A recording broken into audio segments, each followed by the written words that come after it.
That was like Wednesday though, when I saw the police. La calma de esta mujer durante horas de interrogatorio llevó a la policía a creer que no tenía ninguna implicación en el incidente. Pero ¿es realmente esa la verdad? El evento tuvo lugar en un apartamento de lujo equipado con uno de los sistemas de seguridad más avanzados. La policía tuvo dificultades para acceder a la escena, pero el perpetrador logró entrar con facilidad. Cuando se revelaron los detalles del caso, provocaron un frenesí mediático y agitaron la opinión pública en todo Estados Unidos. En particular, el testimonio del padre del sospechoso llevó la investigación en una nueva dirección. Sin embargo, lo que más impactó a la gente fue que tomó más de un año después del incidente para que se descubriera el objeto utilizado por el perpetrador en la ejecución del plan. Yendo aún más lejos, el perpetrador se presentó voluntariamente ante la policía poco después de ejecutar el plan, pero logró engañar a los investigadores con un guión casi perfecto. Entonces, ¿cómo lo hizo el perpetrador y por qué el proceso de sacarlo a la luz generó un debate público tan acalorado? Acompáñanos a descubrir los impactantes detalles de este caso ahora mismo. Pero antes de sumergirte en la historia completa, no olvides suscribirte al canal y activar las notificaciones para que no te pierdas ningún video emocionante.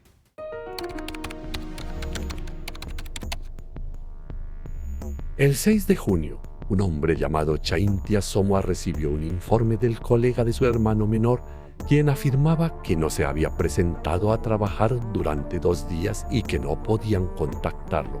Chaintia encontró esto extraño porque su hermano nunca faltaba al trabajo sin dar una razón, incluso si a veces sus razones no parecían apropiadas. Tras recibir esta información, Chaintia y algunos miembros de la familia fueron a la casa de su hermano menor, Eric Somoa, para averiguar qué estaba pasando.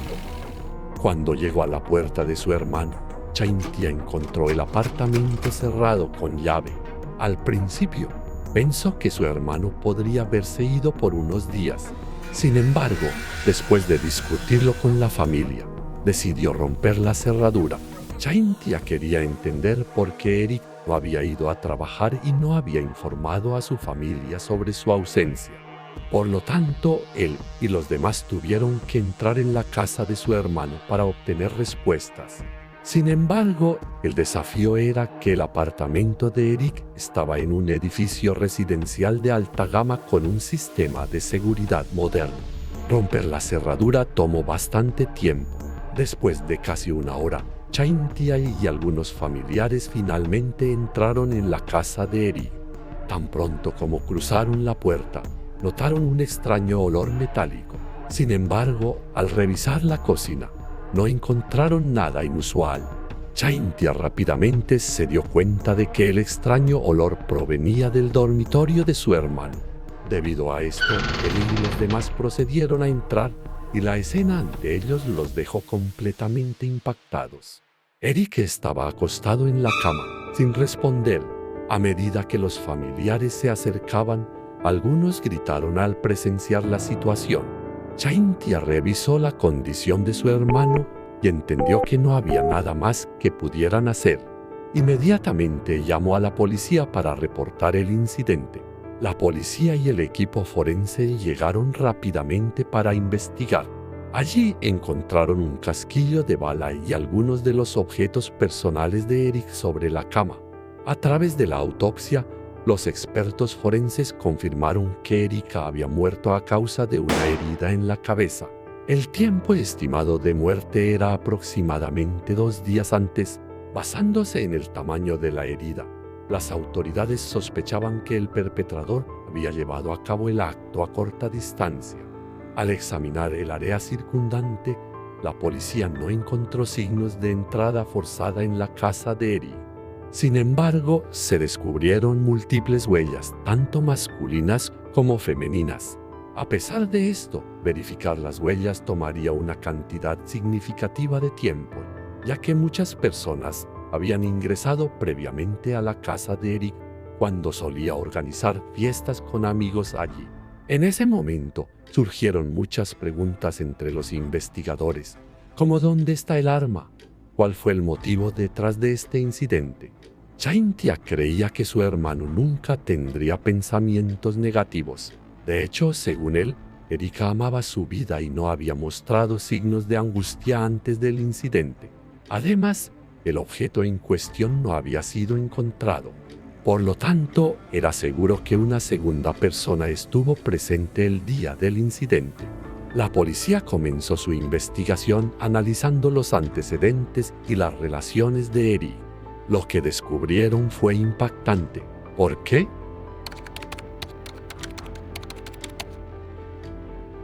El fallecido era Eric Somoa, un empleado de Manhattan Jaguar y Ranger Rover en North Bethesda. Tenía 2 hermanas mayores y un hermano mayor. A sus 35 años, Eric era un hombre soltero, bien arreglado y exitoso. Su negocio en autos de lujo de alta velocidad le permitía llevar una vida cómoda que muchos envidiaban. Eric vivía en un apartamento en el 6º piso de un exclusivo complejo residencial en Silver Spring, Maryland.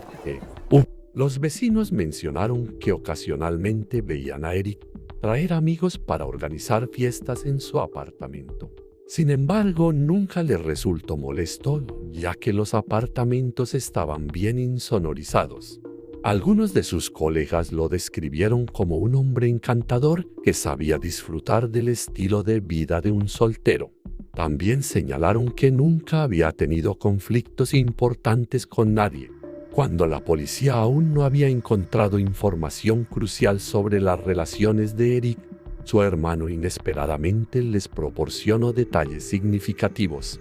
Según Cynthia, su hermano tenía una vida amorosa bastante complicada. Reveló que Eric solía visitar un bar local para conocer mujeres que le llamaban la atención. Cuando la policía contactó a un empleado del bar, la persona confirmó que Eric lo visitaba casi todas las noches y que siempre se iba con una mujer diferente. Sin embargo, fue extremadamente difícil para la policía rastrear a todas las mujeres que Erika había conocido en las semanas previas al incidente. Esto se debía a que eran simplemente clientas del bar que no dejaban rastro de su identidad. Notablemente, dado que Eric fue encontrado muerto mientras dormía, los investigadores sospechaban que el perpetrador podría haber sido alguien cercano a él, alguien en quien confiaba lo suficiente como para quedarse dormido mientras aún estaba en su habitación. La policía continuó entrevistando a los amigos de Eric y la última persona conocida en haberlo contactado lo hizo 3 días antes del incidente. Ese día, Eric no mostró ningún comportamiento inusual y su conversación fue completamente normal. Mientras la policía seguía investigando a las mujeres con las que Eric había interactuado, su familia recordó de repente a alguien y proporcionó información sobre ella. Sin embargo, lo más sorprendente fue que una pista crucial vino de un vecino.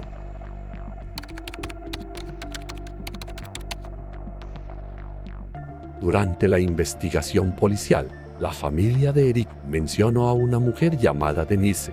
Su hermano afirmó que Denise había estado saliendo con Eric durante aproximadamente 1 año. Denise tenía alrededor de 20 años más que Eric y su familia no apoyaba la relación. Creían que su hijo debía encontrar una pareja cuya formación no fuera tan diferente a la suya. A través de su investigación, la policía descubrió que Denise también tenía una llave del apartamento de Eric.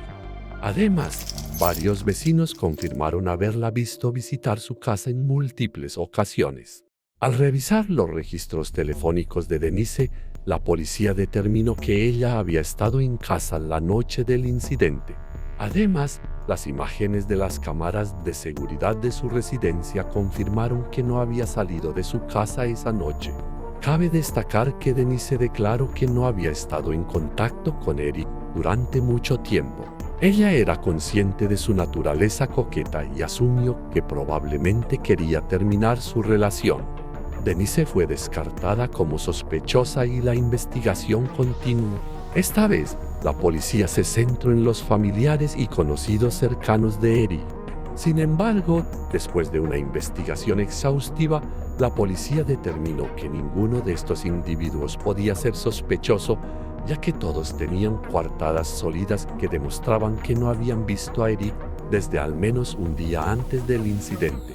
Justo cuando la investigación parecía llegar a un callejón sin salida, una vecina de Eric se presentó inesperadamente para informar algo a la policía. Mencionó un nuevo nombre, Katrina Benn, una mujer que había visto 2 veces en la puerta de Eric. Al revisar el historial de llamadas de Eric, la policía no encontró ningún contacto con el nombre de Katrina Benn. En realidad, él había guardado su número bajo un símbolo especial en lugar de su nombre. Sin embargo, lo sorprendente fue que Katrina se había comunicado con la policía primero. Les dijo a los investigadores que había estado saliendo con Eric durante unas semanas antes de su muerte. Katrina declaró que contactó a la policía porque quería actualizaciones sobre la investigación, preguntando si Erika había hecho alguna llamada significativa antes de morir o si ella había sido la última persona con la que habló. Afirmó que se sentía extremadamente deprimida y triste desde el fallecimiento de su novio y que quería saber más sobre él. Fue a la policía para resolver las preguntas que aún tenía en su corazón. Tras su investigación, la policía determinó que Katrina fue la última persona que vio a Eric la noche antes de su muerte, por lo que evitaron compartir demasiada información con ella. Los investigadores tranquilizaron a Katrina y le aconsejaron esperar. Sin embargo, lo que dijo a continuación los tomó completamente por sorpresa. Según Katrina, esa noche, Eric mencionó que quería usar una sustancia que todos entendían sin necesidad de más explicaciones. Luego, ella subió a su coche y fueron a encontrarse con un vendedor local. Katrina describió al vendedor como un hombre calvo, delgado y con una barba descuidada. Después de completar la transacción, Katrina regresó a casa con Eric, pero luego se quedó dormida. Cuando despertó, escuchó a su novio hablando con alguien, a quien asumió que era el vendedor que habían conocido antes. Katrina declaró que salió del apartamento de Eric entre las 5 y 5:30 de la mañana el día del incidente y que en ese momento su novio no mostraba un comportamiento inusual. Basándose en la declaración de Katrina, la policía rastreó al vendedor que había descrito. Sin embargo, el hombre negó haber ido al apartamento de Eric y afirmó que no le había vendido la sustancia que mencionaba Katrina. Además, las autoridades no encontraron grabaciones de cámaras de seguridad ni evidencia de que colocara al hombre en el apartamento de Eric o incluso dentro del edificio residencial donde vivía. Dado que la investigación sobre el vendedor no arrojó pistas significativas, la policía decidió hablar nuevamente con Katrina. Para ese momento, ella se había mudado a Baltimore, Maryland, por trabajo. Ante preguntas más difíciles y la exigencia de un relato detallado, Katrina siguió afirmando que decía la verdad. Incluso insistió en que no poseía un arma, que nunca había usado una, a pesar de vivir en un país donde podía poseer una legalmente con un permiso. Aunque las respuestas de Katrina eran casi perfectas y no mostraba signos de nerviosismo durante el interrogatorio, la policía creyó necesario examinar más a fondo su pasado. Lo que descubrieron fue inesperado. Los investigadores decidieron visitar la ciudad natal de Katrina en Silver Creek, Mississippi, para recopilar más información. Allí se enteraron de que provenía de una familia humilde en una zona rural. Los padres de Katrina fueron descritos como personas sencillas. Sin embargo, no veían a su hija con frecuencia debido a su exigente trabajo. Katrina trabajaba como enfermera en los Institutos Nacionales de Salud. Este trabajo la llevó desde la zona rural de Mississippi hasta Washington. Después de trabajar arduamente durante algún tiempo, Katrina ahorró suficiente dinero para mudarse a un complejo de apartamentos de lujo en Silver Spring, el mismo lugar donde conoció a Eric por primera vez. Después de un periodo de conversaciones, Katrina quedó impresionada por el atractivo físico de Eric y su exitosa carrera. Empezó a pasar más tiempo con él y y su relación romántica se desarrolló rápidamente. Sin embargo, no muchas personas sabían sobre la relación de Katrina con Eric. Algunos de sus colegas afirmaron que ni siquiera estaban al tanto de que tenía un novio. Lo que más sorprendió a los investigadores fue que un viejo amigo de Katrina la describió como alguien con quien los hombres no deberían salir, de quien no deberían presumir y a quien no deberían presentar a sus amigos. Cuando se le preguntó por qué tenía esa opinión sobre Katrina, el viejo amigo explicó que todos los que habían asistido a la universidad con ella sabían cómo era en realidad. Según este antiguo amigo, Katrina era una persona con objetivos muy claros. Específicamente, tenía la costumbre de solo salir en cita los lunes, sábados y domingos. Se irritaba o incluso se enojaba con aquellos que intentaban salir con ella en otros días de la semana. Además, las investigaciones policiales revelaron que, en el pasado, Katrina había sido traicionada por varios hombres. Como resultado, había hecho un voto personal de nunca perdonar fácilmente a quien la engañara. Aunque la policía descubrió que Katrina tenía una personalidad extraña, no había pruebas que la vincularan con el caso de Eric. Como resultado, tuvieron que desviar su investigación hacia otros factores que pudieran ayudar a esclarecer el caso. Aproximadamente un año después del incidente que involucró a Eric Somoa, la investigación no había arrojado nuevos hallazgos. Las autoridades decidieron reenfocar su búsqueda en el objeto mencionado previamente. Durante casi un año, aproximadamente 60 armas de fuego habían sido entregadas a las autoridades locales. Algunas fueron confiscadas por la policía a usuarios ilegales, mientras que otras fueron reportadas por personas que las encontraron en diferentes lugares. Notablemente, entre estas armas, la número 59 examinada por la policía proporcionó una pista crucial que llevó a un gran avance en el caso de Eric. Al inspeccionar el arma, la policía descubrió que coincidía perfectamente con sus suposiciones previas sobre el objeto utilizado en el plan que involucró a Eric. A través de una investigación más profunda, la policía supo que el objeto había sido descubierto accidentalmente por un turista al costado de la carretera, quien luego lo entregó a las autoridades. Los expertos colaboraron con la policía en el análisis del arma y confirmaron que el casquillo de bala encontrado en la escena del crimen estaba relacionado con el objeto recuperado por las autoridades. A partir de este descubrimiento, los investigadores también determinaron que el objeto había sido vendido por una casa de empeño en Columbia, Mississippi, ubicada a más de 1.600 kilómetros de la casa de Eric. Según la investigación policial, el arma había pertenecido a 6 propietarios diferentes antes de ser utilizada en el caso de Eric. Las imágenes de vigilancia de la tienda confirmaron que la última persona en comprar el objeto no era otra que Katrina Benn. La policía quedó atónita, ya que Katrina había sido quien inicialmente se había acercado a ellos voluntariamente. Si sus sospechas eran correctas, entonces esta mujer era verdaderamente aterradora, manteniéndose completamente serena incluso después de ejecutar su plan. Para verificar aún más esta información, la policía regresó a la ciudad natal de Katrina.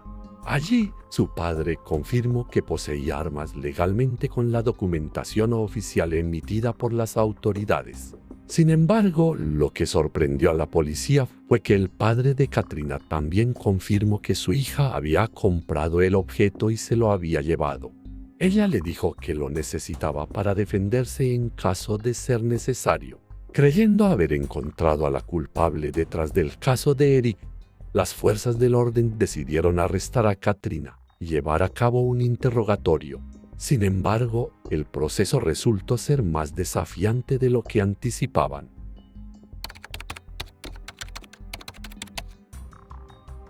Durante el interrogatorio final, Katrina negó cualquier implicación en el crimen. Insistió en que no tenía nada que ver con lo que le sucedió a Eric. Sin embargo, basándose en sus declaraciones previas durante los interrogatorios y en los hallazgos de la investigación que se centró en ella, la policía logró armar una teoría sobre su motivo y la ejecución de su plan. Según la investigación, los días felices de Katrina con Eric no duraron mucho. Pronto descubrió que no era la única mujer con la que Eric estaba saliendo. En la noche del 4 de junio de 2012, Katrina fue al apartamento de Eric. Ambos vieron un evento deportivo en la televisión antes de irse a dormir. Sin embargo, Katrina se despertó al escuchar el sonido del teléfono de su novio. Vio que en la pantalla aparecía el nombre de otra mujer, lo que la llenó de celos y furia. En las primeras horas de la mañana, mientras Eric dormía profundamente, Katrina comenzó a ejecutar el plan que había estado contemplando toda la noche. Rápidamente tomó el objeto que había llevado para su defensa personal y llevó a cabo sus acciones. Después de confirmar que su plan había tenido éxito, Katrina regresó silenciosamente a su propio apartamento en el mismo complejo residencial, dejando atrás a su novio en su habitación. Más tarde, mientras la policía investigaba, Katrina se acercó voluntariamente a ellos e informó sobre su relación con Eric. También hizo grandes esfuerzos para parecer profundamente afectada por lo que le había sucedido a su novio. Les dijo a los policías que quería saber quién estaba detrás de todo para poder encontrar paz. Sus declaraciones fueron tan convincentes que los detectives la descartaron como sospechosa. Notablemente, en el funeral de Eric, que tuvo lugar unos días después del incidente, Katrina vistió un vestido negro y mostró un rostro de dolor y desesperación. En ese momento, ni la familia, ni los amigos, ni los compañeros de trabajo de Eric sospecharon de ella. Con todas las pruebas y testimonios que la policía había reunido, Katrina fue procesada oficialmente.